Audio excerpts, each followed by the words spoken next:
প্রিয় সাংবাদিক ভাই বোনেরা এবং প্রিয় দেশবাসী, 11 দলের পক্ষ থেকে আমরা এই নির্বাচন নিয়ে আমাদের অবস্থান অলরেডি ব্যক্ত করেছেন 11 দলের অন্যতম দল, প্রধান দল জামাত ইসলামী সংগ্রামী আমির ডক্টর শফিকুর রহমান। আমাদের অবস্থান খুবই সুস্পষ্ট।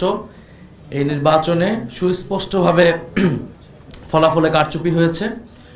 ভোট সুষ্ঠু একটা পর্যায় পর্যন্ত সুষ্ঠুভাবে হয়েছিল, আমরা সেটাকে স্বাগত জানিয়েছিলাম। কিন্তু ফলাফল যখন ঘোষণা করার সময় হয়েছে, ওই সময়টাতে স্পেসিফিক অনেকগুলো আসনকে টার্গেট করে, আপনারা দেখেছেন বাংলাদেশ খেলাফত মজলিসের আমির আল্লামা মামুনুল হক ঢাকা 13, সেই আসন, ঢাকা 8 আসন, বাংলাদেশ জামাত ইসলামের সেক্রেটারি জেনারেল আসন, এরকম স্পেসিফিক কয়েকটা আসনকে টার্গেট করে সেটার ফলাফল পরিবর্তন করে দেওয়া হয়েছে।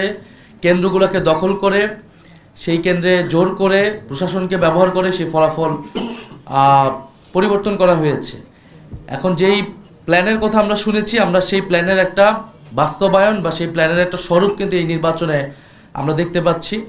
এবং এই ধরনের ফলাফল কারচুপি করে যারা পুরনো আমলে আওয়ামী লীগ যেইভাবে নির্বাচন করেছে, সেই ধরনের প্রচেষ্টা আমরা যাদের ভিতর দেখতে পাচ্ছি, তারা কিভাবে রাষ্ট্র পরিচালনা করবে, কীরকম দেশ পরিচালনা করবে, সেটা নিয়ে জনগণের মধ্যে প্রশ্ন এসেছে। এবং নির্বাচনের পরদিনই যারা তাদের প্রতিদ্বন্দ্বীদের উপরে হামলা, সারা দেশে নির্বিচারে বাড়িঘরে হামলা, আগুন লাগানো, হুমকি এবং এলাকা ছাড়া করতেছে, তাদের কাছে এই দেশের জনগণ, এই দেশের মানুষ কিভাবে নিরাপদ থাকবে সেটা নিয়ে প্রশ্ন এসেছে। এবং সেটার জন্য আমরা 11 দল কিন্তু ঐক্যবদ্ধ হয়েছি।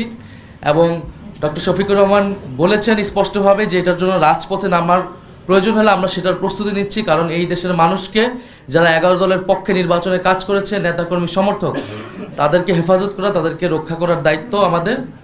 আরেকটি কথা আমি বলতে চাই, আমরা জনগণকে অভিবাদন জানাই যে জনগণ এত প্রতিকূলতার মধ্যেও 11 দলের পক্ষে ভোট দিয়েছেন, 11 দলের পক্ষে বিজয়ী হয়েছেন।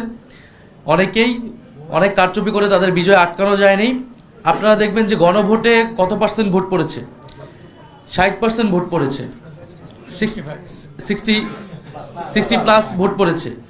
এই নির্বাচনে কিন্তু সুস্পষ্ট দুইটা পক্ষ ছিল, একটা সংস্কারের পক্ষ, পরিবর্তনের পক্ষ, যারা সংস্কার চায়, গণতন্ত্র চায়, চাঁদাবাজি বন্ধ করতে চায়, দুর্নীতি লুটপাটের বন্ধ করতে চায়, বিচার এবং সংস্কার চায়, আধিপত্য তো বিরোধিতা চায়। আরেকটি পক্ষ যারা পুরনো বন্দোবস্ত, পুরনো রাজনীতিকে প্রতিনিধিত্ব করেছে, যারা 72-এর সংবিধানকে চেয়েছে, যারা পুরনো যত ধরনের রাজনীতি আছে, যারা ঋণ খেলাপিদেরকে প্রশ্রয় দিয়েছে, যারা লুটপাট দুর্নীতি, সেই একই রাজনীতি করতে চায়।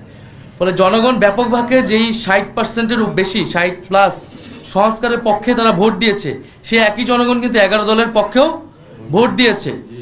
কিন্তু শেষ মুহূর্তে এই 10%-এর মতো ভোট কিন্তু কারচুপি করা হয়েছে, ফলাফলে কারচুপি করা হয়েছে। না হলে এই পুরা ভোটটাই 11 দলের পক্ষেই আসতো। শেষ মুহূর্তে 11 দলের অনেক গুরুত্বপূর্ণ নেতাকে এবং প্রার্থীকে হারিয়ে দিয়ে ক্ষমতা নিয়ে নেওয়ার চেষ্টা করেছে। এবং আমরা নির্বাচন কমিশনে সেটা সুস্পষ্টভাবে এই অভিযোগ জানানো হবে, প্রার্থীরা জানাবেন যাদের, এবং নির্বাচন কমিশন সেখানে কি ভূমিকা পালন করতেছে, তাদের অবস্থান কি, এর উপর নির্ভর করবে আমাদের নির্বাচন নিয়ে চূড়ান্ত অবস্থান। ধন্যবাদ সবাইকে।